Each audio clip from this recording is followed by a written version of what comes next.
Hello guys and welcome here to Football Fan Addict, where this is basically the show that looks at football from a fan's point of view. This is the channel that looks at football from a fan's perspective, and what we are going to discuss here today on this episode of Football Fan Addict is basically theories on the UCL that you've never thought of. Well, if you want to see more videos like this, please like and subscribe, and stay tuned and turn on your notification, because there's more videos like this going to be released every single week. So stay tuned, like, subscribe, and if you want that juicy stuff, so stay tuned. So without further ado, let's get right to this. Well, the first team we're talking about is Barcelona. Barcelona are a great team in the UCL, but we're not going to talk about them first. We're going to talk about teams that have defeated Barcelona, because quite frankly, besides Roma, every single team that has defeated Barcelona has been to the UCL final or wins the UCL title. Where you take Inter in 2010, for instance, they defeated Barcelona in the semi-finals, and they went on to defeat Bayern Munich in the finals. And you take 2012, again, Chelsea defeated Barca in the UCL final and went on to win the UCL final against all the odds against Bayern Munich. Then you take 2008, Paul shows the wonderful goal to send Manchester United to the finals of the UCL, and they went on to win it against Chelsea.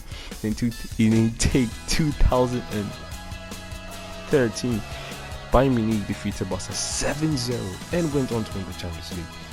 Then you have Atletico Madrid scoring Barca 2-0. Griezmann carrying the team on his back, but sadly they didn't win the UCL final. Then you have Juventus, also another team that defeated Barca 3-0, but they didn't win the UCL final. Then you have Liverpool, a stunning 3-0 comeback to score Barca 4-0 to win the UCL final, and they did go on to win against Tottenham.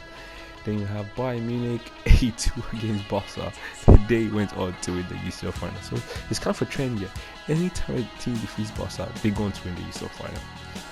Well, like in football, every team has ups and downs and lows, but I think everyone has his time to shine.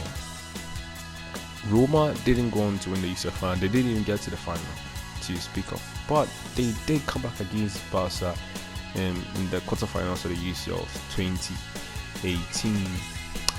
And ever since knocking Barca out, they've had a terrible UCL run. You have Inter Milan, they've struggled. Even though they've taken Barca out of the Champions League, every single team that has taken Barca out of the UCL, the next season or the following season, they struggle a lot in the UCL. You take Chelsea, they went on to play the Europa League after defeating Barca in the UCL. Juventus, they've been struggling to get past the quarterfinal stage. Bayern Munich, they wasted so many chances, and PSG took them out. And you have Manchester United, they've been struggling to get into the quarterfinals of the UCL since then. And you have Liverpool, they've also been struggling inside the UCL. Then if you're a strong football fan, you clearly do remember this picture. Of course, it's about Dortmund in the 2013 UCL final. Honestly, 2013 was Dortmund's year. They had a great squad. They had a brilliant squad.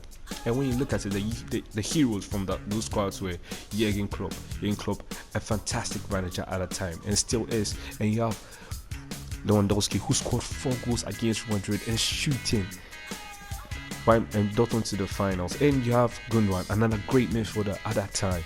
And when you look at it, they departed from each other. Like, they all split after many years of comeback, and they've all split. And in sequential order, Jurgen Klopp, since losing the final, has won it. And you have Lewandowski, who also won it the following year with an amazing treble with Bayern.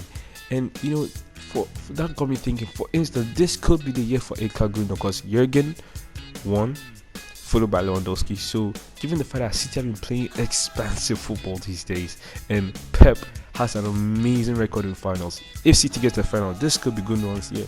But moving on, we see Madrid have been to the UCL semi-finals for 4 years, and they've been to UCL semi-finals 14 seasons, and they've won the cup an astonishing 13 times. Meaning that if they go to the semi-finals, they do have a 95% chance of winning the title, and that is mind-blowing. And now we move on to the UCL debutants. And honestly, every single UCL debutant since 2000 has not won the UCL. Well, you do have Valencia, for instance. The first UCL final was in 2000. They lost 3-0 to Real Madrid. Then you have Arsenal, who lost 2-1 to Barcelona in 2006. But it was very sad to see Thierry Henry walk away from the UCL title. But he did then join the team that defeated him in the final and went on to win 6 trophies in one season, including the UCL. So that is amazing. And you have Chelsea went to the UCL final for the first time in 2008. Didn't win. Sorry, Chelsea fans, 2008.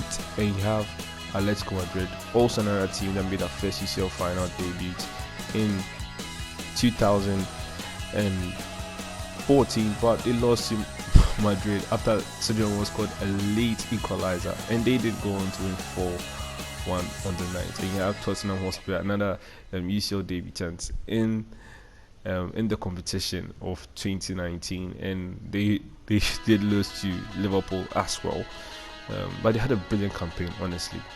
And PSG also lost their first UCL final to Bayern Munich, who were on terrifying form that year, and it was sad to see Neymar walk away, but he could win it this year. Neymar could win it this year, so big hopes for PSG this year. So basically, this is every single thing that has to do with this episode of Football Fan Addict. Or I have more other theories about football that people do not really talk about. Maybe for this video, definitely someone around the world has talked about it, but I have not come out to say what I have. And if you want to see more videos like this, more entertaining stuff like that, please like and subscribe, and have a good one. Okay, so like and subscribe, turn on notifications for more theories and more videos like this that you've never thought of, and other fun stuff. There's gonna be a lot of things over here, so please like and subscribe, and thank you all, guys. You have a good one. Bye.